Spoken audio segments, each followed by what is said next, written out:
Bonsoir à tous footballeurs et footballeuses, bienvenue ici au stade de la Libération à Boulogne où l'USBCO, on le sait depuis hier soir, a obtenu son titre de champion de National 2 dans sa poule. Son adversaire direct, le deuxième du classement, Granville, s'est incliné sèchement sur son terrain face à Saint-Brieuc, ce qui permet à l'USBCO de préparer tranquillement sa rencontre ce soir face au Racing Club de France. On va y revenir très longuement dans cette émission, notamment lors de l'affiche de cette émission. C'est parti. Alors comme vous le savez, ce Culture Foot servi sur un plateau est dédié à la future émission, on l'espère en tout cas, télévisuelle des Hauts-de-France, pour permettre à tous les footballeurs et les footballeuses d'avoir accès à l'information télévisuelle au sujet des résultats de la National 2 à la Régionale 1, en passant par le futsal et le foot féminin. Ça aussi on va en parler, il y a beaucoup d'événements qui vont se passer dès ce soir. À l'heure où je vous parle, Avion joue sa montée et le Stade Béthunois joue son maintien dans l'élite du futsal. Toujours dans ce sommaire, le double contact évidemment ne peut pas faire autrement que d'aller chercher les réactions de l'entraîneur Fabien Dagneau, qui a réussi un véritable travail de footballeur passionné, un footballeur né, bref, quelqu'un qui vit pour le football, puisque rappelons-nous qu'en novembre 2022, eh bien, il avait repris cette équipe au très fond du classement de la National 2 pour la remonter, la maintenir le plus rapidement possible et lui permettre aujourd'hui, au moment où je vous parle, d'avoir 8 points d'avance et après la rencontre, peut-être d'en avoir davantage. Ce sera donc le double contact, les joueurs aussi interviendront, il y aura peut-être aussi une petite surprise vis-à-vis du staff technique, mais voilà, tout des émotions que nous allons partager ensemble dans cette émission. Et pendant que les joueurs se préparent, ils vont pas tarder à arriver pour se mettre en échauffement avant cette rencontre contre le Racing Club de France qui joue son maintien, sa survie en National 2 ce soir. Eh bien, nous allons d'abord regarder les résultats de nos représentants en Ligue 2. On sait déjà que Valenciennes est reléguée et terminera lanterne rouge à la fin de cette saison. On espère en tout cas que ce sera pour remonter le plus rapidement possible. De leur côté, Amiens affronté l'équipe de Troyes qui joue aussi son maintien en Ligue 2. À l'heure où je vous parle, ils sont relégables. l'USL Dunkerque recevait le leader de championnat, la JOCR. Valenciennes, on avait commencé par eux, et bien affronter pour préparer la saison prochaine très certainement l'équipe de Grenoble. On regarde tout de suite les résultats et le classement de cette 31e journée. C'est parti. Résultat nul et vierge au stade de la Licorne entre Amiens et Troyes. VA a décidé de montrer de quoi il était capable, même s'il est bien trop tard. Face à Grenoble, une victoire 2-0 obtenue grâce à des buts de Venema et Flammarion. Dunkerque-Auxerre se jouera ce soir. Au classement, les Amiénois remontent à la 10e place. VA atteint symboliquement les 20 points. En cas de victoire ce soir, Dunkerque atteindra le nombre de points théoriquement suffisant pour se maintenir en Ligue 2 et finir sereinement une saison éprouvante. En National 3, il y a un enjeu aussi à jouer puisque l'Olympique Marcois et leur entraîneur Mathieu Catoire se déplaçaient au Parc des Sports Michel Hidalgo à Saint-Gratien pour y affronter l'Entente de Sannois.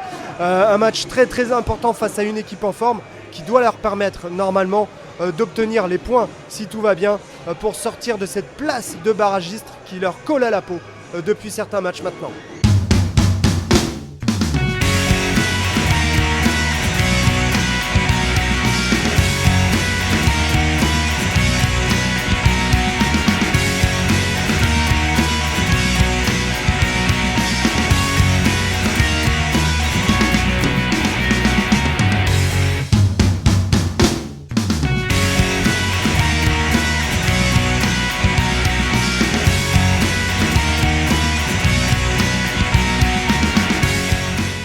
Saint-Ouen et Drancy n'ayant pas gagné, les Marcois gardent le moral pour s'extirper de cette inconfortable place.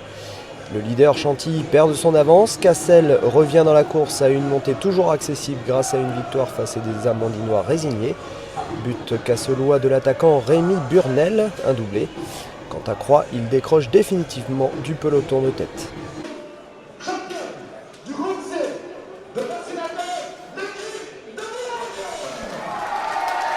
Voilà, vous l'entendez, vous le voyez derrière moi, les joueurs qui rentrent sur la pelouse pour pouvoir accéder à l'entraînement, l'échauffement, avant de vivre cette soirée folle qui va leur permettre de vivre cette montée dans les meilleures conditions. Le stade de la Libération est quasi plein ce soir pour permettre à l'USBCO de fêter ce titre dans les conditions sportives les meilleures. Regardez, c'est déjà la fête qui commence. En tout cas, on regardera ça tout à l'heure dans l'affiche.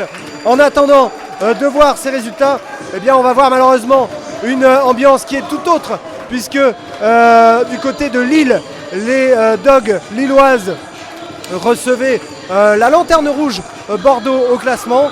Cela devait leur permettre de gagner une rencontre plus facilement que les autres, puisque Bordeaux est une équipe qui est encore plus en difficulté que le LOSC cette saison, ce qui leur aurait permis de récupérer les points sur Guingamp, qui se déplaçait à Lyon pour très certainement y obtenir un résultat très difficile. Donc cela devait permettre au LOSC de réussir à remonter dans le classement. Désormais, eh bien on le sait, ils ont joué mercredi, c'était face à Bordeaux. Malheureusement, les Lillois se sont inclinés. On va regarder tout de suite les images.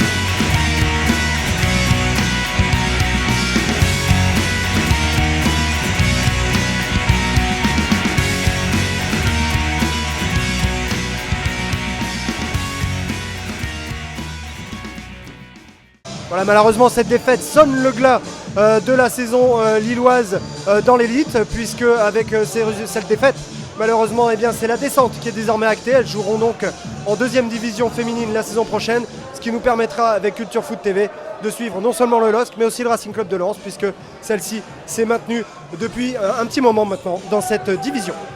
Et il était question aussi de maintien du côté de Béthune, puisque les joueurs de la famille Canetti se déplaçaient ni plus ni moins qu'à Paris face à l'équipe de l'Acassa qui était venue s'imposer au stade à l'Arena Béthune-Bruet. Ils ont besoin de points pour garder leur destin entre leurs mains. La fin de la saison, c'est la semaine prochaine où ils recevront Kingersheim. Mais en attendant, eh bien, ils avaient un déplacement très important à Paris pour tenter de récupérer des points. On regarde tout de suite ce que ça a donné sur le parquet parisien.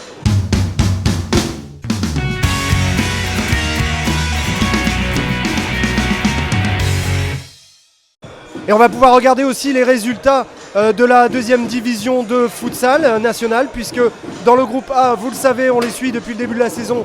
Avion Futsal est resté en tête très régulièrement, avec même jusqu'à 7 points d'avance. Ils n'en ont plus qu'un au moment où je vous parle. Ils sont en train d'affronter Marcouville, leur dauphin, pour une véritable finale authentique ce soir. Le résultat de cette rencontre déterminera lequel des deux montera en D1 la saison prochaine. On regarde tout de suite le tableau et le résultat de cette rencontre pour savoir ce qu'il en est exactement. C'est parti.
Voilà, c'est le moment de notre affiche. Je vous l'avais dit tout à l'heure, l'USBCO est d'ores et déjà champion de National 2 et a obtenu son ticket pour le National la saison prochaine. Il y aura donc un très beau derby face à Valenciennes, on le sait d'ores et déjà. En attendant, ils sont en train de se préparer pour cette rencontre face au Racing Club de France. Eh bien, c'est notre affiche de notre service sur un plateau. On regarde les images de cette rencontre et de cette fête qui a suivi ici au Stade de la Libération.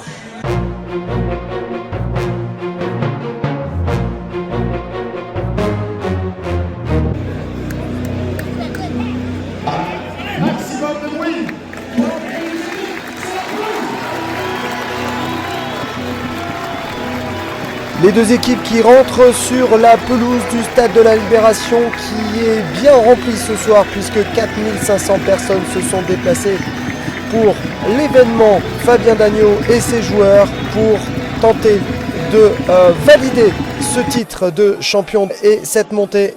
Et les Parisiens là qui attaquent tout de suite d'entrée de jeu avec Ricol qui laisse le ballon à Yao mais il est arrêté par la défense boulonnaise. Mais là par contre, cette fois sur cette deuxième occasion alors que c'est la 5e minute, eh bien c'est JJ qui ouvre le score pour les Racingmen qui voulaient en découdre tout de suite dans cette rencontre. Et là c'est le Nog qui doit sauver ses joueurs alors que une deuxième occasion là pour les Boulonnais avec un ballon qui est repoussé, une reprise de Buzyn. Les Boulonnais qui attaquent, du coup ils veulent à tout prix faire la fête pleinement avec leurs supporters, ils veulent pas faire semblant.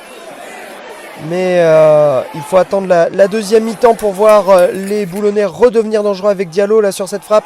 Et là cette fois c'est Corentin Cal sur le corner de Jean Vercruz qui reprend ce ballon de la tête et qui permet à Boulogne d'égaliser face au Racing Club de France qui ne va rien lâcher puisque derrière ils vont tenter à nouveau une attaque. Il faut compter sur le Nog qui protège son équipe.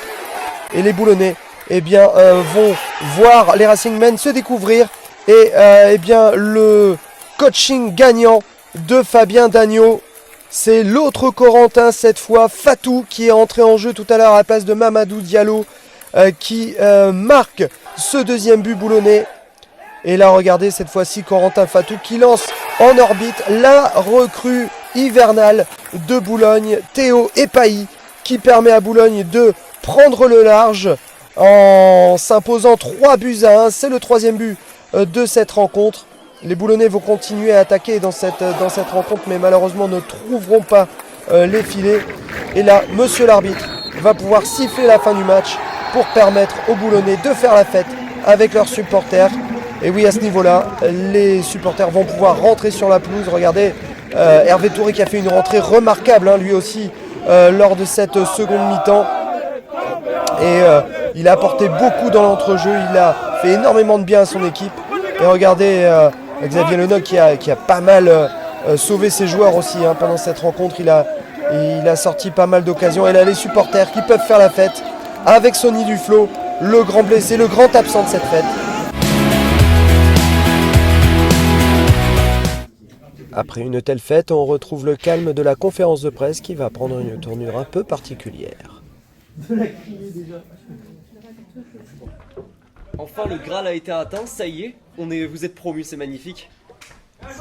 Oui, on est très heureux de cette issue. En plus, ce qui nous fait encore plus plaisir, c'est d'avoir donné de la joie aux spectateurs ce soir, parce qu'on a eu une demi-heure à rentrer dans le match. C'était pas simple quand on est champion la veille de savoir comment les garçons vont attaquer le match, mais en tout cas, avec Anto, on ne doutait pas de nos joueurs et ils ont régulé eux-mêmes les choses. Et puis voilà, on a vu une deuxième mi-temps qui ressemblait à Boulogne. C'était quoi les mots dans le vestiaire justement? Il y a eu des mots qui ont été dits pour les recadrer parce que la deuxième mi-temps, elle est belle, elle est très très belle. Non, ils se sont recadrés tout seuls. Vraiment? Il y a Xavier qui a parlé, il y a des joueurs qui ont parlé et ils savaient qu'ils devaient faire plus parce qu'il y avait du monde et on ne pouvait pas se permettre de passer à côté des matchs comme ça. Il y a aussi eu quand même des changements qui ont été bons, puisqu'il y a Fatou qui rentre, il est sur un but, une passe décisive. Ouais, c'est comme ça. Ouais, c'est comme ça en fait. C'était prévu. Il y avait une anecdote, c'était prévu de partager les temps de jeu entre Seb, Hervé, Mamad et Coco Fatou et les joueurs.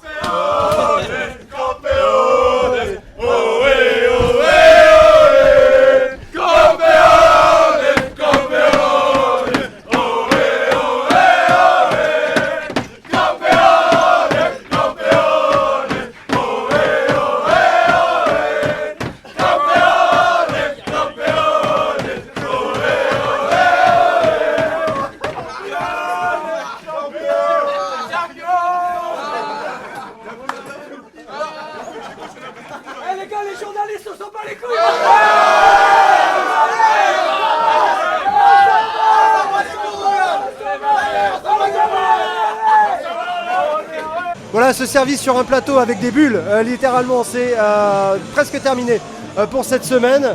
En attendant, je vous invite à regarder les prochaines affiches. On sait qu'il y aura des échéances encore très importantes la semaine prochaine, notamment en National 2, où Wascal, Feignolnois continuent de jouer leur maintien. En fonction du résultat de ce soir, peut-être que l'Olympique Saint-Quentin aura les moyens, on va regarder les résultats tout de suite, de se maintenir. Quoi qu'il en soit, on peut regarder les affiches dans 2 semaines, puisqu'il y aura un week-end de repos entre-temps. L'AS Beauvais, donc dans cette poule, la poule C, ira affronter Chambly pour un match très important pour le haut du tableau. Dans la poule D, l'Olympique Saint-Quentin tentera un résultat face à Furiani. Il sera effectivement question toujours de maintien, puisqu'ils ont toujours les moyens de se maintenir. Dans la Nationale 3, c'est l'US Chantilly qui recevra l'US Pays de Cassel. Un match de haut niveau est donc attendu dans la poule G de Nationale 3. L'AD1 féminine, on le sait, c'est d'ores et déjà terminé, mais le LOSC jouera sa dernière rencontre dans l'élite à Saint-Étienne. Et puis, en futsal, on vient de le dire, Béthune jouera un match coup près pour tenter de se maintenir dans cette division 1 de futsal dans laquelle ils sont depuis déjà 14 ans. On espère une 15e pour la saison prochaine. Voilà donc pour cet hebdo service sur un plateau, c'est d'ores et déjà terminé. On est très heureux de vous avoir présenté avec un événement tel, puisque la remontée de Boulogne, ça faisait des années que les supporters l'attendaient, vous l'entendez derrière moi, ils chantent d'ores et déjà avant la rencontre. Là désormais vous connaissez le résultat, mais quoi qu'il en soit, la semaine prochaine c'est un café crème qui nous attend avec d'autres échéances. On disait tout à l'heure, le prochain service sur un plateau, on en profitera pour vivre les barrages de la régionale, puisque vous le savez, il n'y aura qu'une seule équipe qui montera en National 3 la saison prochaine. Quoi qu'il en soit, je vous souhaite une excellente semaine, footballeurs et footballeuses, pour ensuite vivre un nouveau week-end d'émotion sur Culture Foot TV. Et en attendant, je vous dis à la semaine prochaine et je vous souhaite une excellente On est tous foot et à très bientôt sur Culture Foot TV. Salut.